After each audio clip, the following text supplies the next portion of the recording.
2021년 3월 16일 오늘 연동할 하나님의 말씀은 누가복음 8장입니다. 자신의 목소리로 본문을 읽어보겠습니다.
누가복음 8장은 크게 두 부분으로 나누어 볼 수 있습니다. 1절부터 21절까지 첫 번째 부분은 예수님의 교훈으로 구성되어 있고 22절부터 56절까지 두 번째 부분은 예수님의 기적으로 구성되어 있습니다. 첫 번째 부분은 서론격으로 하나님의 말씀에 대한 전파와 수용이라는 주제를 중심으로 예수님이 12제자와 여인들을 동반하고 하나님의 나라에 대한 복음을 전하며 순회 선교를 하는 장면이 나타나고 있습니다. 그 다음 본론으로 씨 뿌리는 비유와 그것을 통해서 하나님의 말씀은 반드시 열매를 맺게 되지만 특히 하나님의 말씀이 전파될 때 다양한 청중들의 반응이 어떻게 나타나는지를 보여줍니다. 마지막으로 등불 비유와 예수님의 참된 가족에 대한 설명을 통해서 예수님의 제자들이 말씀에 대해서 가져야 될 태도와 의무를 말한 다음 하나님의 말씀을 듣고 지키는 자들이 진정한 예수님의 가족이라는 하나님의 말씀에 대한 전파와 수용의 문제를 다루고 있습니다. 두 번째 부분은 예수님의 4가지 기적을 기록하고 있습니다. 이것은 모두 갈릴리사에게 절정에서 이루어질 베드로의 예수님에 대한 신앙 고백을 준비하는 성격을 가집니다. 먼저 예수님은 풍랑을 잔잔케 하심으로 자연에 대한 지배권을 가지신 분으로 나타나고 다음으로 귀신을 쫓아내심으로 악령들의 세계에 대한 통치권을 보여주시며 마지막으로 야이로의 딸과 혈루증을 앓던 여인을 고쳐주심으로써 인간의 질병과 죽음에 대한 권세까지 가지고 계신 분으로 묘사되고 있습니다. 이제 단락별로 살펴보도록 하겠습니다. 첫 번째로 씨 뿌리는 자의 비유입니다. 팔레스타인들의 밭들은 보통 길다란 모양을 하고 있었고요. 그 옆으로는 사람이 다닐 수 있는 길을 만들어 놓았습니다. 그러나 길 양편에는 밭을 막아주는 울타리는 그러나 담이라는 것은 없었습니다. 그 길은 나귀나 소나 사람이 밟고 다녀서 단단하였습니다. 한편 팔레스타인의 밭은 기름진 평야가 적으므로 대부분 산지와 기복이 있는 가파른 언덕을 일구어 그렇게 만든 것이었습니다. 이러한 땅에는 석회석, 대리석, 현무암, 화강암 이러한 것들의 돌들이 상당히 많이 널려 있었고 때때로 이 땅 한가운데는 커다란 가시덤불이 불쑥 솟아 있는 경우도 있었습니다. 이와 같이 불리한 입지 조건 하에서 농부들은 많은 어려움을 겪어가며 끈기 있게 수확의 때를 기다려야 했습니다. 특별히 본문에 나타난 4종류의 밭에 씨가 뿌려지는 장면이 묘사되어 있습니다. 그 중에 열매를 맺지 못하는, 결실치 못하는 3종류의 밭에 대해서, 땅에 대해서 구체적으로 살펴보도록 하겠습니다. 첫 번째로 길가입니다. 농부가 손으로 씨를 뿌리다 보면 씨들이 바람에 날려 밭 가운데 나 있는 길가에 떨어지는 경우가 있습니다. 그 길은 씨를 뿌린 후 쟁기로 갈지 않습니다. 따라서 그 길 위에 뿌려진 씨는 짓밟힘을 당하거나 새의 먹이가 되는 것입니다. 두 번째, 돌밭입니다. 밭의 바닥에 바위나 돌들이 깔려 있으면 위에 있는 흙의 층은 두텁지 않습니다. 이와 같이 흙이 얇고 바위가 있으면 태양열을 잘 흡수하기 때문에 돌밭에 뿌려진 씨는 얼마 지나지 않아 싹을 내고 또한 빨리 자라게 됩니다. 하지만 충분한 흙이 없기 때문에 뿌리는 많이 자라지 못합니다. 뿐만 아니라 흙이 받는 습기는 토양층이 얇기 때문에 쉽게 증발됩니다. 따라서 이러한 밭에 뿌려진 씨는 재빨리 싹을 틔우지만 조금 자라다가 곧 말라 죽게 되는 것입니다.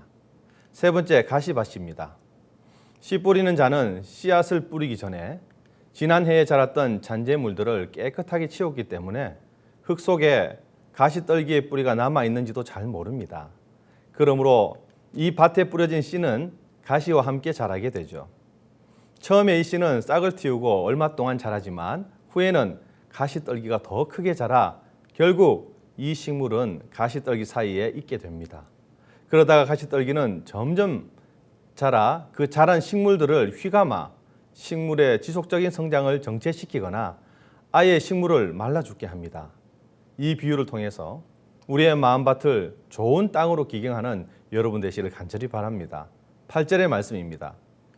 더러는 좋은 땅에 떨어짐에 나서 100배의 결실을 하였느니라. 이 말씀을 하시고 외치시되 들을 귀 있는 자들은 들을지어다. 두 번째, 등불 비유입니다. 불이 켜진 등잔의 목적은 하나이죠. 방을 밝히는 목적이 있습니다.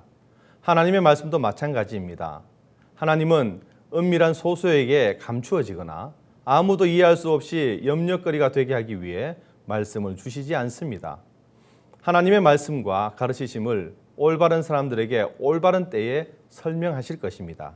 그러므로 하나님의 말씀을 들을 때 우리가 찾는 것만을 발견하려는 마음으로 듣지 말고 하나님이 주시는 깨우침을 기대하는 마음으로 들어야 하는 것입니다.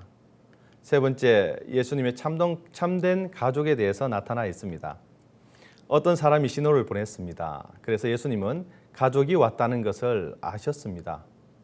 하지만 예수님의 반응은 그들은 물론 우리를 놀라게 합니다. 21절의 말씀입니다. 예수께서 대답하여 이르시되 내 어머니와 내 동생들은 곧 하나님의 말씀을 듣고 행하는 이 사람들이라 하시니라. 예수님은 하나님의 말씀을 중심으로 새로운 가족을 구성하십니다. 하나님을 순종하는 가운데 주님을 따르는 자가 참된 가족임을 나타내십니다. 우리의 신체적 출생이나 환경에서 어느 것도 하나님과 우리의 관계를 결정하지 못합니다. 오직 그분의 말씀에 대한 우리의 반응만이 중요하다는 것을 기억해야 할 것입니다. 네 번째로, 폭풍을 잔잔케 하심을 나타내고 있습니다. 절망적인 상황에 처한 제자들은 예수님을 다급하게 깨우며 자신들이 지금 빠져 죽게 되었다라고 호소합니다. 예수님은 두려움에 찬 제자들을 향해서 그들을 향해서 말하는 것이 아니라 성난 바람과 물결을 향해 말씀하셨습니다. 그것들은 예수님의 말씀을 듣고 순종하게 되죠. 바람과 물결이 잔잔해지고 고요해졌습니다. 하늘은 맑고 비도 오지 않았고 위험도 사라졌습니다. 이제 예수님은 제자들에게 말씀하셨습니다. 너희 믿음이 어디 있느냐? 여기서 우리는 우리의 마음과 염려와 근심으로 하나님의 말씀이 질식되어 자라지 못하는 가시떨기 땅은 아닌지 한번 생각해 보아야 할 것입니다. 우리의 믿음을 다시 한번 고백해 보시길 바랍니다. 다섯 번째, 귀신 들린 사람을 고치시는 장면입니다. 예수님은 거라사인의 땅으로 가셨습니다. 예수님께서 육지에 내리사 귀신들이 들린 사람이 예수님께 나와 엎드리며 큰 소리를 지르기를 나를 괴롭게 하지 말라고 합니다. 군대 귀신에 붙들린 이 청년은 사람들을 떠나 무덤 가운데 거하며 벌거벗은 채 방치되어 있었습니다. 이처럼 원수 마귀는 언제나 사람들의 영혼을 고난으로 묶어서 하나님의 형상을 파괴하고 사람답게 살지 못하도록 만들고 있습니다. 하지만 예수님은 하나님의 형상이 철저히 파괴되고 인간성이 유린된 청년을 찾아와 고쳐주심으로 구원과 회복의 은혜를 주셨습니다. 이러한 현상은 비단 이 청년의 문제만은 아닐 것입니다. 주님은 귀신을 명하사 그 청년에게서 나오라고 하셨고 귀신들은 주님의 명령에 복종하여 돼지떼에게 들어가 돼지들을 몰살시켜 버립니다. 귀신이 떠난 후 청년은 이제 옷을 입고 정신이 온전하여 예수님의 발 앞에 앉아 있게 됩니다. 더 나아가 예수님의 제자가 되었습니다. 거라사 지방의 사람들은 이러한 놀라운 기적을 보고서도 예수님을 영접하지 않고 그에게 떠나기를 청합니다. 한 영혼의 구원보다 물질의 손실을 아깝게 여긴 결과였습니다. 기적을 본다고 해서 다 믿는 것은 아닙니다. 하지만 주님의 역사는 사람을 통해 증거됨을 우리는 알 수 있습니다. 여섯 번째, 야이로의 딸과 예수의 옷에 손댄 여자가 나타나고 있습니다. 야이로가 예수님께 자기 집으로 오시도록 간구한 이유가 있었습니다. 12살 된 그의 외동딸이 죽어가고 있기 때문이었습니다.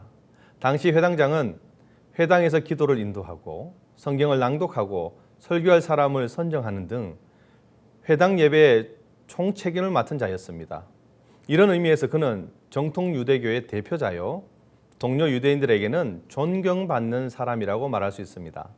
그런데 야이로의 집으로 가던 도중에 12해 혈루증을 앓고 있던 한 여인이 예수님의 뒤로 와서 그의 옷가에 손을 대었습니다.